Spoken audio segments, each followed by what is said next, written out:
This is a Pele Media podcast.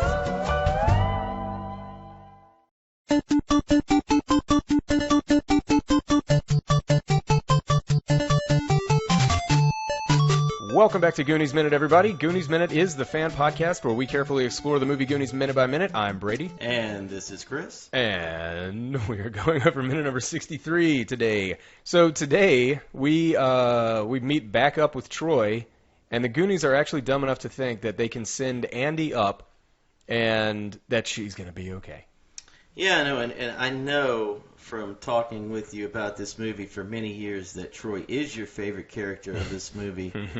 And it's got to be disappointing whenever anything bad happens to Troy. Yeah, that's the one. So thing disappointing. That's the one thing I look at this minute that I can sit and truthfully say. Yeah, you know, you always want your villain to really get his comeuppance and everything, and I never really thought Troy gets it enough. Now, granted, that's not what this movie's about. This movie's about the Goonies, our heroes, saving the day, getting what they need and everything, and it's not about Troy getting his comeuppance.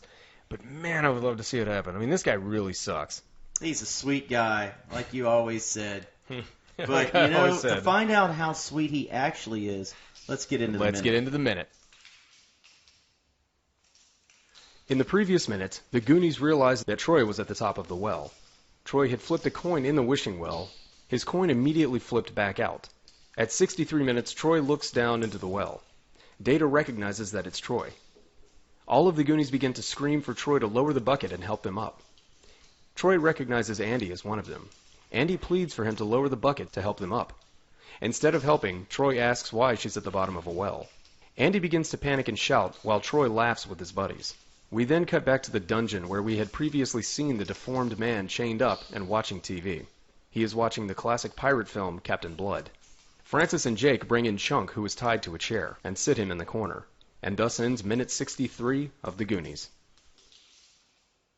All right, so today we see something kind of ridiculous going on here, and it is that, one, Troy just happens to be the guy to catch up with the Goonies looking down the well. Now, I know it's a movie, we're just supposed to let that slide and everything, but he really thinks that they're going to be okay with Andy going up there back to him, and he has proven that he is, one, a sexual predator towards her, and two, an attempted murderer.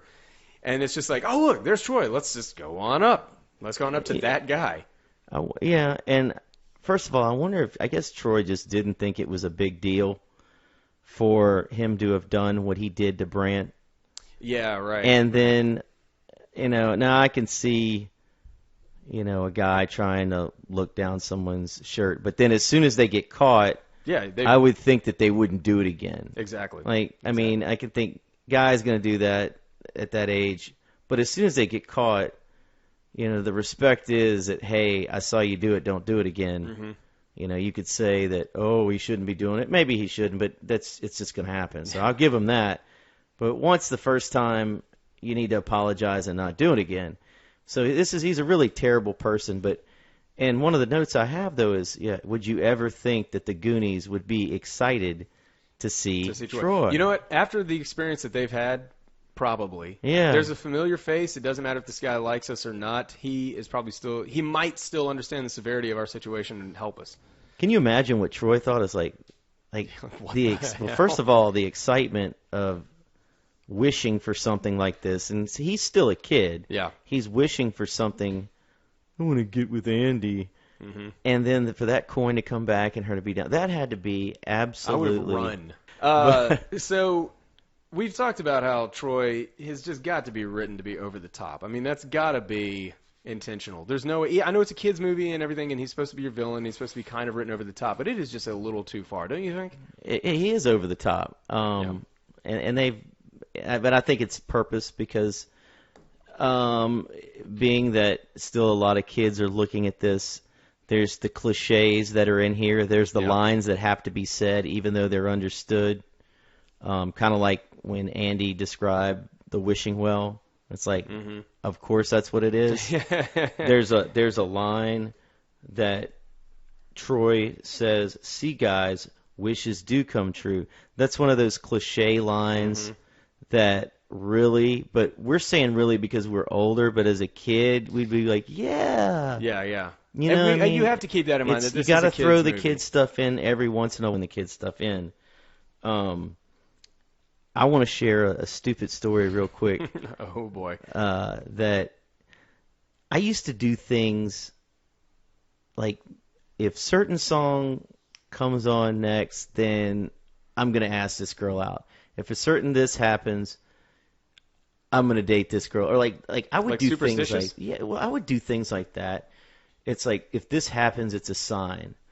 And this is just so embarrassing, terrible. But I remember, I remember there was this girl that I was really into, but I was just scared to death to ask her out. And I guess, had a crush on her ever since like early grade school. And then her parents and my parents were, for friends for many years. Yeah. And this is when the Lion King song "Can You Feel the Love Tonight" was playing all the time. Yeah. And I remember saying, if that song comes on next, I'm going to ask her Like out. in all blah, blah. seriousness? In all serious. That's embarrassing. I okay. think I was sitting on the toilet, too, listening to this song, to listen to music. Isn't that embarrassing? What the hell is going on? I don't know. And I with said, this story? and that song, Wait. So, okay. In what scenario did you have a song playing in your bathroom? Or were you in a restaurant and it was playing? Oh, no. or something? You No. had this song playing on like I think I was going to use, this is terrible. I think Yeah. I was using the bathroom, I was going to take a shower. But I had put the music on. And I was like, and I said, if that song comes on next, then I'm going to ask her out or whatever. And it came on next, and I was like, got so excited or whatever.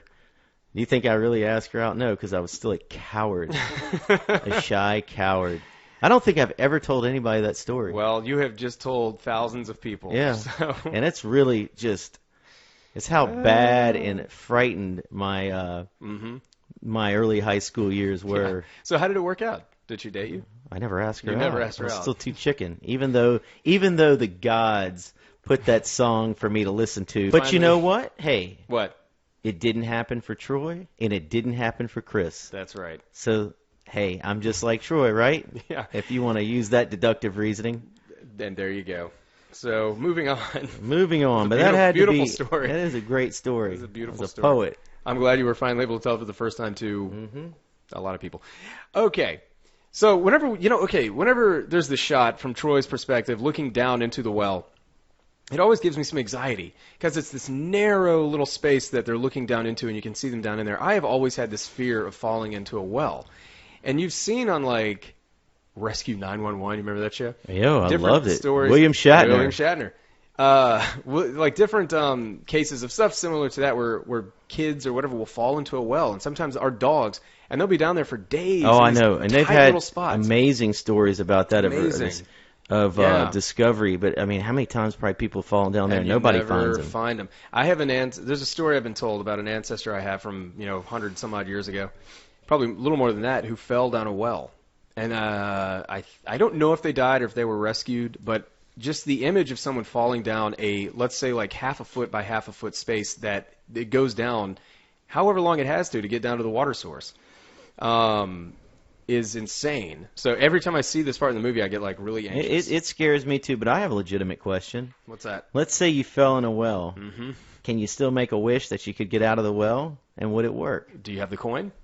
If I have the coin. Okay. But is it the whole process of it throwing down the well that makes it come true? Let's ask Or, Andy. we'll have to... Yeah.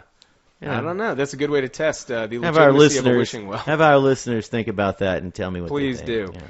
But for their sake, let's get on with the rest of the minute. So, okay. We, pretty abruptly cut to Sloth's dungeon.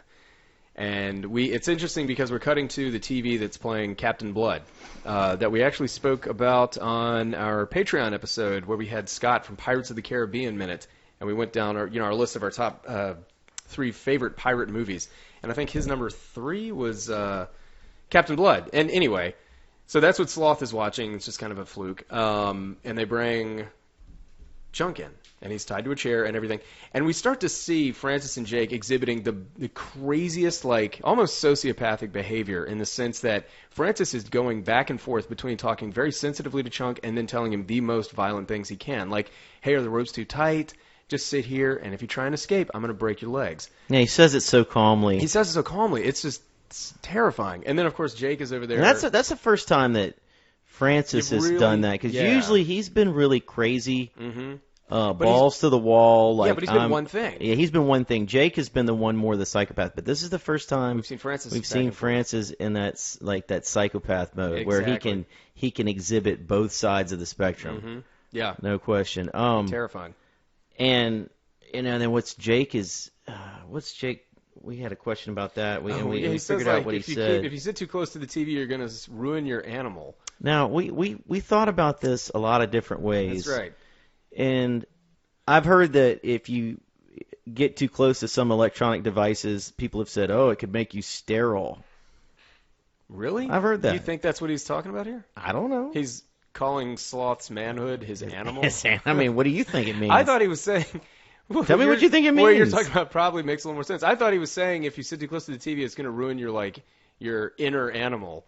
Which Why would it do that? It doesn't make any sense. My theory doesn't make as much sense as yours. And Gonna I've ruin your believe me, animal? and I have never heard this when we've watched the movie before. Yeah, I know. We had to I mean- actually go I and mean- look on the captions. Yeah, Weird. Well, whatever he means. I'd love. I mean, we'd get Spielberg on to come, or Donner on to come. Oh, tell well, us. they've both contacted us saying, hey, we'd love to be on Yeah. the show. They want to be on the minute, but we got to try to fill it. I don't know if the schedule will allow it. Yeah, exactly. You know, we wouldn't put them for a Patreon episode. They'd just be in a regular They'd guest. be in a regular episode. Yeah. Ha! That is all that I have for this minute. How about you?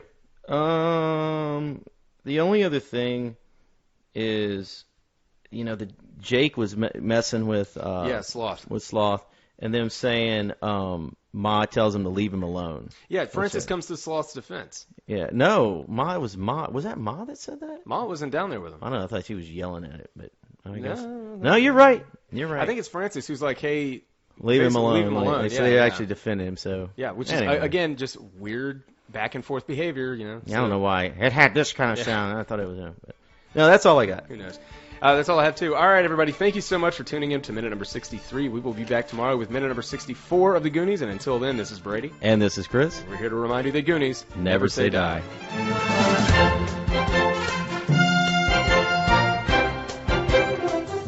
Goonies Minute is a fan-supported podcast. If you like the show, then leave us a review on iTunes. You can find us at GooniesMinute.com, Facebook.com/GooniesMinute, Twitter.com/GooniesMinute, and at Instagram @GooniesMinute. You can contact us at GooniesMinute@gmail.com.